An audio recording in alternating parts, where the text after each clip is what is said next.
Welcome to the adult education experience of Winfield, Kansas, and Grace United Methodist Church.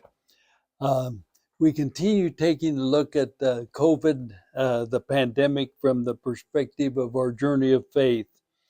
And next week, it will be our final segment in this journey. And after that, in a couple weeks, we'll start a new journey over the summer, which is going to be an interesting one for me, and I think it will be for you. And that's to take a look at the library that is commonly referred to as the Bible.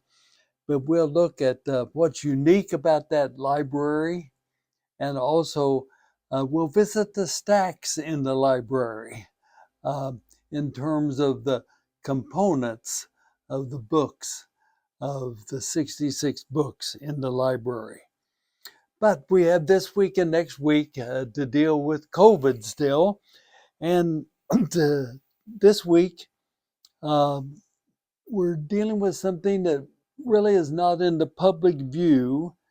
Therefore, it's not for everyone, but it's for those of us who are believers in God. For COVID resurrected the search concerning how and where we experience the divine. This search has been a part of the Jewish Christian history from Abraham to today. When those who had a self-understanding of one God, the search sort of began. Where do we experience the divine? Where is the residence of the divine? Where's the place of the divine?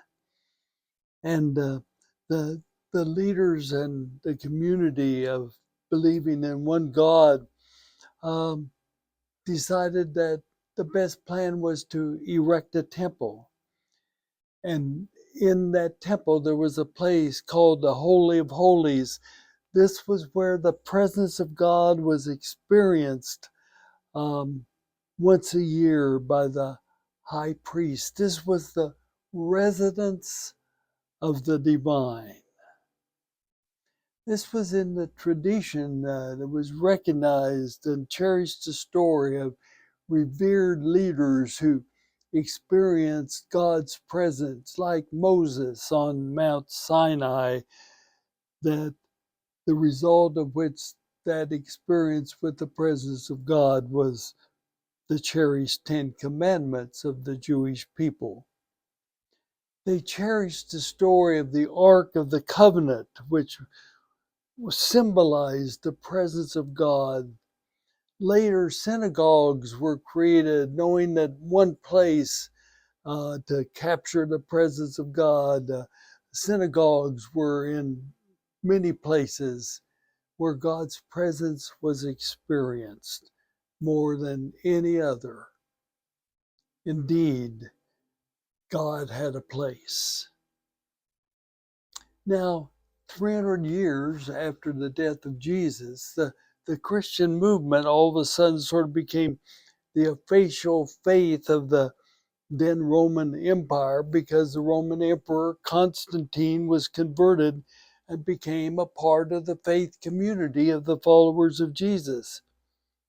As a consequence, all of a sudden the presence of the divine became located again. Buildings were built. Cathedrals were built in the Middle Ages, erected as a place where the presence of God was experienced. And today, oftentimes when new communities of faith emerge, first on the agenda is a place, a spatial place that we call a church building or sanctuary, where we experience the divine. But when the COVID occurred, the pandemic was upon us. And this dependence on the place of God's presence was all of a sudden removed. A child expressed the thoughts and experiences of many when this statement was made, I feel so sorry for God must be lonely in God's house. You see, during the pandemic, the revelation of the divine in Jesus was all of a sudden experienced in a new way when the faith community gathered on Zoom. No sanctuary. A new statement of welcome emerged. God is here because you are there, not because we're in a spatial place, but because you are here, God is with us. YouTube became the vehicle for God's presence to be experienced.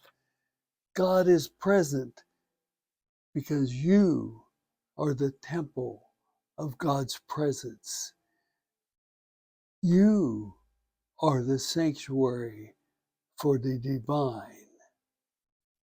The building called the sanctuary is where we experience God because others are present. The faith community is present. That's what enables the presence of God, not the structure itself. That's, I believe, what the faith community rediscovered during the pandemic. And it's an incredible, wonderful rediscovery because wherever there is a human being, whether in need of care or as the caregiver, there is God's presence. The reason I share this, what was rediscovered, is that this was the divine message revealed in Jesus Christ. The God of agape love exists in human lives, revealed clearly in the life of Jesus. God incarnate in flesh in Jesus. And as the author of the Gospel of John insists, not once and for all in Jesus, but once and forever, once in Jesus, but forever in the lives of those who follow Jesus. For vehicles of agape love are the servants who are called to serve others, bringing agape love to the life of the other is the presence of God. Now, this does not discredit the importance of church buildings and sanctuaries.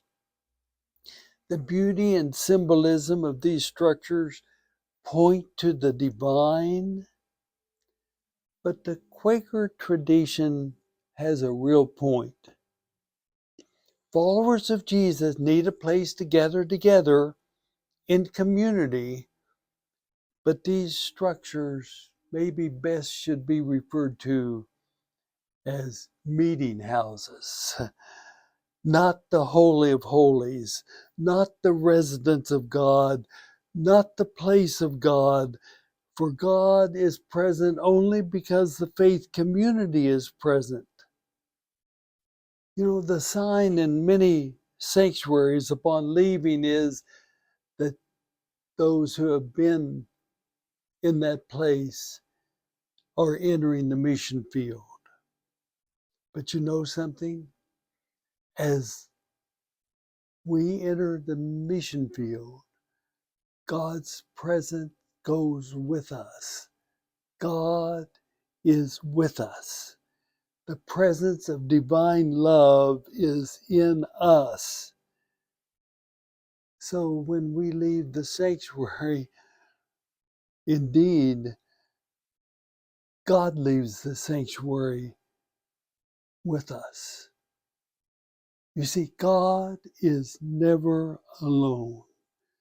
For God is incarnate once in Jesus and forever in the disciples of Jesus, forever including your life and mine. You know the song we sing in Advent leading up to Christmas, Emmanuel, Emmanuel. You know what Emmanuel means? God with us. God is not in a place alone, ever. God is with us. O come, Emmanuel. What an incredible and profound discovery. That is COVID through the lens of faith, that indeed, as we welcome each other, we welcome God. Incredible and profound rediscovery. And for your thought in our conversation, what has been your personal experience of this rediscovery of the presence of God in others rather than in a place? During the pandemic, what were your spatial experiences of the presence of the divine when the faith community gathered via Zoom? Finally, in your journey of faith, does the name sanctuary imply the location of God's presence? Enjoy the journey. Thank you.